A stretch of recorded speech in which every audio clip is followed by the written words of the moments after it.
자, 우리 주변에 실제로 어떤 물체가 있고 이거를 3D 모델로 만들어서 활용하고 싶을 때가 있죠. 자, 이거를 3D 모델로 만드는 방법은 굉장히 정교하게 전문적으로 하는 방법도 있겠지만 쉽게 앱 같은 걸로, 스마트폰 앱 같은 걸로 할 수 있는 방법도 있어요, 간단하게. 근데 이제 아이폰인 경우에는 그 라이다라고 하는 거리나 사물 인식하는 기능이 들어있는 최신 기종을 쓰는 경우에는 조금 더 정교하게 3D 스캔 할 수 있고, 아니면은 내가 좋은 카메라가 있다 그러면은 카메라로 사진들을 여러 장 찍어서 이거를 결합해주는 소프트웨어를 사용하면 되거든요. 그래서 제가 이제 사용하는 소프트웨어는 이게 오픈소스로 사용하는 소프트웨어인데, 이쪽 홈페이지 들어가서 앨리스 비전이라고 하는 홈페이지 들어가 보게 되면 이쪽에 메쉬룸이라는 게 있거든요. 이 메쉬룸이라고 하는 소프트웨어를 다운로드 받아서 한번 써보면은 돼요. 이 앱은 이제 오픈소스이기 때문에 별도로 돈을 들이지 않고 무료로 사용할 수 있습니다. 단지 좀 성능이 좋은 컴퓨터가 있어야 돼요. 성능이 지원되지 않는 그런 데서도 쓸 수는 있는데, 그러면은 또 단계들이 스킵이 되는 게 너무 많아서 결과물을 사용할 수가 없고, 그 다음에 시간도 굉장히 많이 걸려요, 성능이 좋지 않으면. 그래서 적당하게 한번 자신의 PC에서 확인을 해보고 써보면은 비교적 괜찮은 결과물들을 얻을 수 있습니다. 사용 방법이 조금 익숙해지면요. 그래서 이 방법을 이용해서 현실 세계에 있는 물체를 3D 스캐닝해서 파워포인트 같은 데 집어넣어서 활용하는 단계까지 한번 확인을 해보도록 하겠습니다.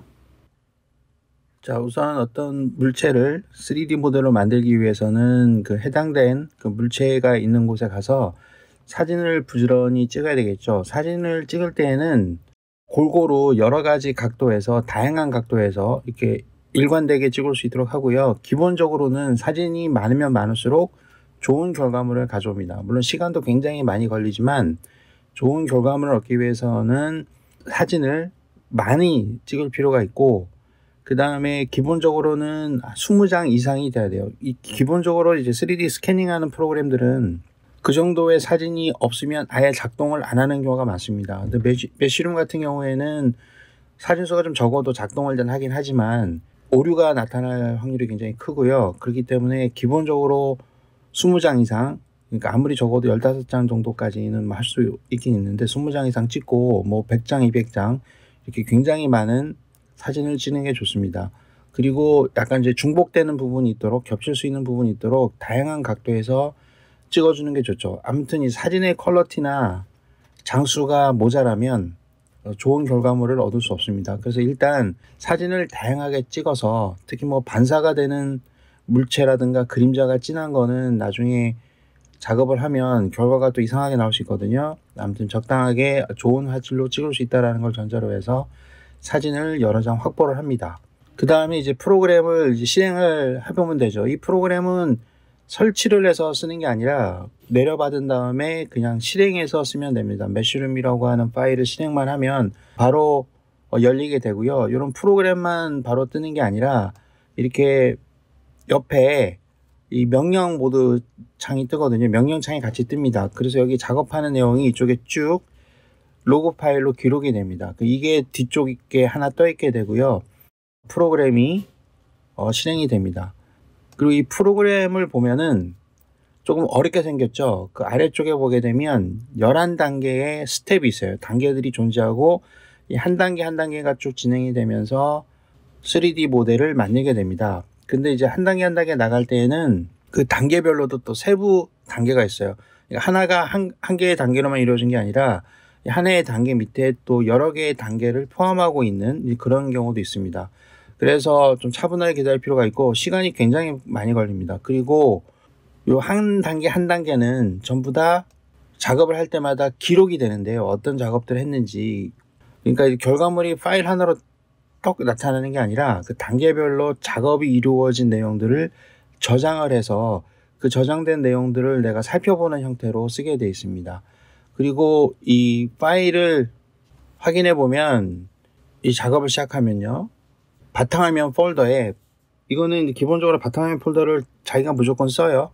어떤 식으로 했든지 간에 그 파일이 저장되어져 있는 같은 폴더를 쓰기도 하지만 바탕화면에 저장하는 것을 추천합니다. 그러면 거기에 메쉬룸 캐시라고 하는 폴더가 만들어지고 그 안에 각 단계의 모든 내용들을 폴더로 만들어서 저장을 하게 됩니다.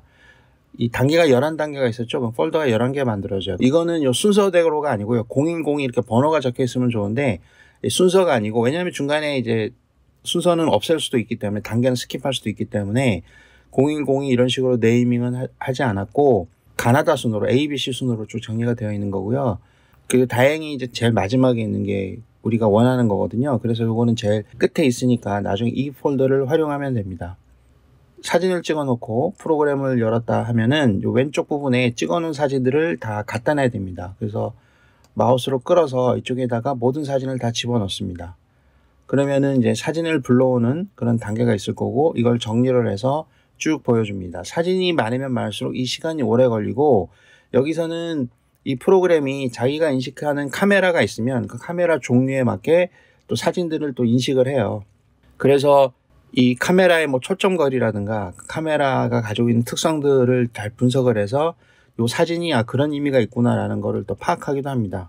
그래서 카메라가 굉장히 뭐 좋은 거라면 여기에서 인식할 수 있는 그런 종류가 되겠지만, 일반적으로 뭐 스마트폰 같은 거를 찍어도 자기가 대충 분석을 해서 쓸 수 있는 그림, 쓸 수 없는 그림을 이렇게 딱 그 구별을 해주게 됩니다. 그러면 여기에는 이제 몇 개의 사진을 내가 쓰겠다 하는 것들이 쭉 나오게 되죠. 그렇게 해서 사용하면 되고요. 자, 그 다음에 이제 이걸 다 불러왔으니까 이 첫 번째 사진이 이쪽에 표시가 된 것이고, 상단에 있는 스타트가 있죠. 스타트를 누르게 됩니다. 스타트를 누르면 제일 처음에 나오는 메시지는 저장한 다음에 사용하라 이렇게 나오거든요. 그러니까 이거를 한번 쓰고 버릴 거면 저장하지 않아도 되지만 무조건 이제 저장해보라고 이렇게 안내창이 나오게 됩니다. 그래서 저장을 하면 되는데요. 이거를 저장할 때 가급적이면 이 경험상 그 루트 있잖아요. 루트 폴더. 그러니까 C 드라이브의 바탕화면 같은 데 저장하는 게 좋아요. 이거를 다른 드라이브에 다른 폴더 이름을 주고 저장을 하면 변환하는 중에 문제를 일으키는 경우가 많습니다. 폴더 이름 때문에 문제가 되는 경우가 또 있을 수도 있고, 그렇기 때문에 그냥 C 드라이브에 D가 있어도 C로 하세요. C의 바탕화면 같은 데다가 저장을 해서 그런 오류를 최소화하는 방법으로 그렇게 하는 게 좋습니다. 그렇게 해서 저장을 하면 되고요. 저장하는 이름은 아무거나 주면 돼요. 확장자는 MG라고 메쉬룸 그래픽으로 저장이 됩니다. 이렇게 일단 저장을 하고 나서 다시 스타트를 하게 됩니다. 스타트를 해서 쭉 진행을 하면은 이 모든 단계에 이제 색깔이 칠해지게 돼요. 그래서 여기 보게 되면 지금 제일 앞에 있는 녹색은 안전하게 문제가 없이 완료가 됐다 이런 뜻이고, 주황색이 있는 거는 지금 요 단계를 처리 중이다 이런 말이 되고, 뒤쪽에 약간 푸른색으로 되어 있는 부분은 이쪽은 대기 중이다 이런 뜻입니다. 근데 중간에 빨간색이 나오게 되면 이거는 지금 잘못됐다 이런 뜻이거든요. 수정 가능한 경우도 있지만 대부분 그런 경우에는 수정하기가 굉장히 힘듭니다. 그런 경우에는 사진을 다시 찍거나 처음부터 다시 하거나 같은 PC여도 다음날 다시 하면 될 수도 있고 그래요. 그러니까 굉장히 좀 상황이 복잡하게 전개될 수가 있는데, 이 PC가 그냥 정상적으로 사용하는 거고 하면 크게 문제없이 진행은 되고, 시간이 굉장히 많이 걸리기 때문에 그런 것들만 주의해서 진행을 하면 됩니다. 그 다음에 진행이 되는 중간에도 그 제일 오른쪽 부분에 3D 뷰어 부분에 결과가 나타나는데요. 그 진행된 상황까지 보여주는 게 나타나는데, 여기 보게 되면 있는 게 기본적으로 찍혀 있는 부분이 있고요. 여기를 가지고 확대 축소를 할 수도 있고, 여기 사진들을 이가 이렇게 찍은 거 아니냐라고 다 배치를 다 시켜주죠. 그리고 요 사진 카메라 버튼 요거를 끄게 되면 이 사진의 위치가 사라지게 됩니다.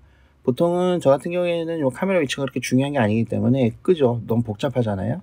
그렇게 해서 쓸 수가 있고, 진행되는 동안에 계속 내가 이런 식으로 조정하면서 쓸 수 있습니다. 이렇게 해서 기다리면은 완성이 되겠죠. 그리고 이 시간이 아무튼 굉장히 많이 걸립니다. 뭐 기본적으로 몇 시간이 걸릴 수도 있고요. 하루 종일 걸릴 수도 있어요. 컴퓨터 성능, 사양에 영향을 굉장히 많이 받습니다. 그거는 각오하고 작업을 해야 되고, 컴퓨터 사양 간의 성능 차이가 엄청나게 크기 때문에 기본적으로 좋은 성능을 갖춰서 이 작업을 하려면 준비를 하는 게 좋습니다. 자, 그렇게 해서 모든 단계가 녹색으로 다 완료가 되면 끝난 거죠. 이 끝난 거는 어떻게 확인하느냐, 우리가 작업용으로 아까 확인해 두었던 폴더가 있었죠. 매쉬룸 캐시 폴더에 들어가서 제일 마지막에 있는 텍스처링 요 폴더에 들어가 보게 되면 이렇게 뭔가 좀 복잡하게 암호처럼 적혀 있는 폴더가 있고, 이거는 제가 작업할 때마다 이름이 임의로 부여가 됩니다. 요 폴더에 들어가 보게 되면 이렇게 여러 가지 파일이 존재합니다. 모든 결과물은 obj 파일로 나타나게 되고요. 요 나머지 png 파일이나 mtl 파일은 이거 없으면 안 돼요. 이것도 같이 항상 가지고 있어야 됩니다. 여기 없으면은 나중에 다른 프로그램에서 사용할 수 없게 됩니다. 그래서 그 obj 파일만 있으면 안 되고 png, mtl 파일이 다 유지가 돼야 되고요. 여기 있는 이런 암호로 된 것 같은 이런 이름은 또 다른 걸 스캔하면 또 다른 게 떠야 되잖아요. 그리고 한번 했던 작업이 또 다른 옵션을 줘서 다시 재작업을 하게 되면 이쪽에 변형이 된 게 다시 나타나게 됩니다. 그래서 이 작업한 결과물을 윈도우에서 볼 때는 가장 많이 보는 게 그 윈도우즈에 기본적으로 들어있는 3D 뷰어라고 하는 프로그램입니다. 이 프로그램에서 아까 스캔한 파일을 열어보면은 이런 식으로 이게 나타나게 됩니다. 그렇죠? 주변까지 이 주변을 위주로 찍었지만 이쪽에서 찍었을 때 이쪽도 비추기 때문에 전체적으로 그림이 나오게 됩니다. 이거는 이제 편집을 하는 건 아니고요. 이제 주로 보는 거죠. 여기서도 볼 수 있고요. 그 다음에 이제 3D 빌더에서 이렇게 보면 됩니다. 3D 빌더에서 열면은 자, 이런 모양으로 이렇게 나타나게 됩니다. 이거는 이제 너무 복잡해서 이걸로 작업하기는 힘들지만 3D 빌더에서도 블로기 때문에 이것도 쓰는 게 좋고요. 윈도우즈에 그 마이크로소프트 스토어라고 앱 스토어가 들어있죠. 거기에서 3D 빌더라고 하는 프로그램을 다운로드 받아서 쓰면 됩니다. 이거 마이크로소프트에서 제공하는 무료 프로그램이고 괜찮아요. 이걸로 쓰면 되고, 그 다음에 또 전문적으로 하시는 분들 중에는 이 블렌더라는 걸 쓰죠. 블렌더에서 불러오면 이런 식으로 불러옵니다. 그래서 블렌더를 쓸 줄 알면은 여기에서 작업을 하면 됩니다. 그러면 자, 이런 경우에도 사실은 내가 필요한 거는 여기만 사실 필요하거든요. 여기만. 여기는 사진 찍다 보니까 우연히 나온 것들이고, 사실은 내가 요 물체만 필요하다 그러면 이런 3D 편집하는 3D 모델링 프로그램에서 이 부분을 다 잘라내거나 할 수 있죠. 당연히. 그래서 이제 후처리 작업을 하는 경우도 상당히 많은데 뭐 당연히 그렇게들 많이 하죠. 근데 이거를 실제 그 이쪽에서, 그러니까 매쉬룸에서 작업을 할 때 그때 이제 조정을 할 수도 있습니다. 그거를 하는 게 더 좋을 수가 있거든요. 그래서 그거를 한번 확인해 보겠습니다. 어떻게 하는지. 여기 여러 가지 단계 중에 이쪽에 그 매싱 단계가 있는데요. 요 단계에서 내가 최종 결과물을 만들 영역을 지정할 수 있거든요. 아까처럼 여기 카메라를 다 끄고요. 카메라 다 줄여서 다 껐습니다. 쓸데없이 보이니까. 그럼 요 부분만 있으면 되잖아요. 자, 이걸로 어느 정도까지 질감을 나타낼 거냐를 조정할 수 있는데, 여기서도 뭐 적당히 이렇게 조정해 주는 게 좋습니다. 적당히 조정해 주고, 그러면 여기 매싱 단계를 클릭하고 보면은 이쪽 속성 중에 커스텀 바운딩 박스라는 게 있죠. 이거는 이렇게 경계선을 만들어주는 박스를 내가 조정을 좀 해보겠다, 이런 의미거든요. 여기를 클릭하게 되면 여기 박스가 나타나게 됩니다. 그래서 여기를 더블 클릭하면 이렇게 나타나죠. 그러면은 요거를 여기다 맞춰주는 거예요. 여기를 경계선을 잘 잡아 다녀야 돼요. 그렇죠? 여기 화면을 잘 맞추면서, 그 다음에 이쪽에 동그라미가 그려있는 축을 맞추는 원도 켜져 있는데 요걸 이쪽에서 끄면 됩니다. 좀 복잡하죠. 이거 번잡하죠. 요렇게 끄는 거예요. 그 다음에 요거는 요 바운딩 박스를 움직이는 거기 때문에, 자, 이렇게 움직이고 당하게 이렇게 돼야 되니까 조정을 하면서 맞춰주면 됩니다. 가운데쯤으로 가고, 자, 가운데쯤으로 가고, 이것도 위로 올라가야 되겠죠. 맞춰주고, 그 다음에 요 높이가 크죠, 박스가. 그러면 가운데 있는 이 네모점을 잡아서 이렇게 끌어줘요. 대충 이런 식으로. 자, 어느 정도만 맞춰주고 나중에 편집하는 프로그램에서 다시 하면 되니까요.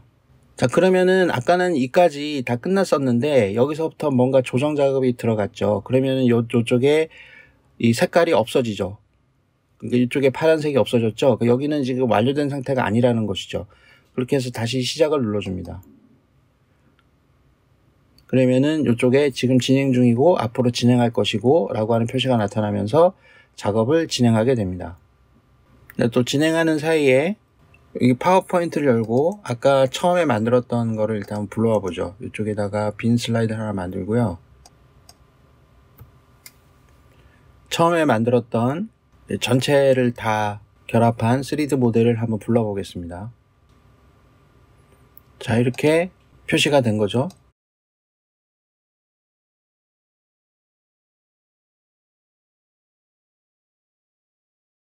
요게 아까 만든 그 3D 모델이 이쪽에 나타나게 된 겁니다. 이거를 뭐 최대한으로 크게 해보면은 다 이런 식으로 만들어진 거죠. 3D 모델로 된 거예요.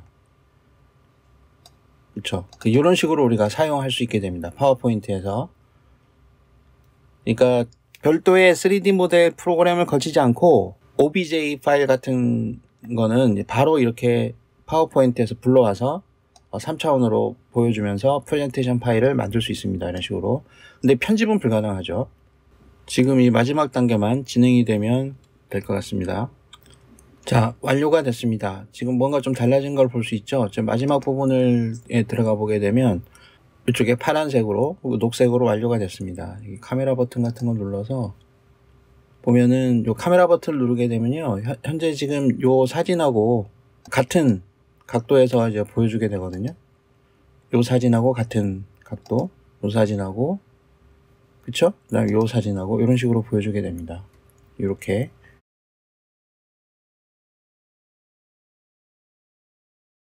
그러면은 이렇게 일단 완성이 된 거예요. 뭐 다시 하고 싶으면 다시 하면 돼요.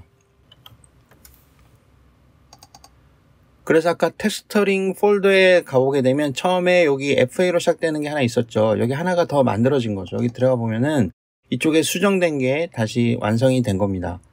자, 이거를 파워포인트에서 다시 확인해 보겠습니다. 요거는 요 부분만 잘라내기 전에 그 전체 그림을 다 불러온 거고요.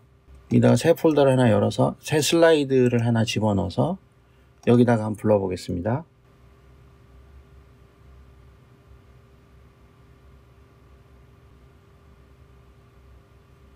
그러면은 이쪽에 결과물이 나온 거를 확인할 수 있습니다. 이 세세한 편집은 따로 아까 소개했던 그런 편집 프로그램을 써서 수정을 할 수 있으면은 수정을 하면 되죠. 자, 이런 식으로 완성이 된 거예요. 좀 찌글찌글하지만 이거 편집을 하면 또 깨끗하게 나올 수가 있습니다. 이 각도에 따라서 전체 그림의 사이즈가 달라지기 때문에 이런 식으로 볼 수가 있죠. 이건 내가 이렇게 돌릴 수 있는 거죠. 여기에 미리 설정되어 있는 모양으로 각도로.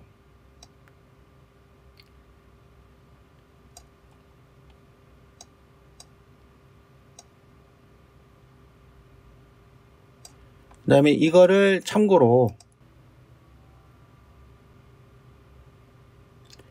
제가 같은 날 같은 위치에서 스캐니버스라고 하는 아이폰 앱으로 스캐닝을 한 거예요. 이거는 동영상 촬영하듯이 촬영해서 만든 결과물이고, 이거는 오늘 메쉬룸을 가지고 한번 해본 것이죠. 요 두 개를 한번 확인해 보게 되면 같은 날 같은 위치에서 찍은 거예요. 그래서 이렇게 두 가지의 좀 질이 다른데, 이게 1대1로 비교할 수는 없는 게 사진을 몇 개 찍었느냐, 아니면은 이쪽에 라이다 스캐닝을 어느 정도 정밀하게 했느냐, 뭐 그런 거에 따라 좀 달라질 수 있고, 그 PC에서 그 처리하는 옵션을, 이것도 마찬가지고요. 앱에서 어떤 식으로 조느냐에 따라 좀 달라질 수 있기 때문에 뭐 1대1로 꼭 어느 게 좋다고 얘기할 수는 없지만, 조금 더 정교하게 할 때는 요 메쉬룸으로 사진을 많이 찍어서 처리하는 게 더 좋고요. 시간도 많이 걸리긴 하겠지만, 근데 이거의 앱의 장점은 요 앱으로 만든 이 3D 모델은 증강현실로 사용할 수 있어요. 그러니까 이 진짜 요 물체 옆에 내가 3D로 만들어 놓은 물체를 다시 증강현실로 위치시켜서 비교하게 할 수도 있습니다. 카메라를 딱 들이대면 증강현실이 되거든요. 그러니까 그 용도에 맞게 사용을 하면 될 것 같아요. 자, 그래서 이렇게 메쉬룸을 사용해서 PC에서, 윈도우즈 PC에서, 이거는 리눅스나 윈도우즈용은 있는데 맥용은 없어요. 아직은. 그래서 요 프로그램을 사용해서 사진을 이용한, 포토그래메트리 방식을 이용한 3D 스캔, 그다음 모델링 하는 방법을 확인해 봤습니다.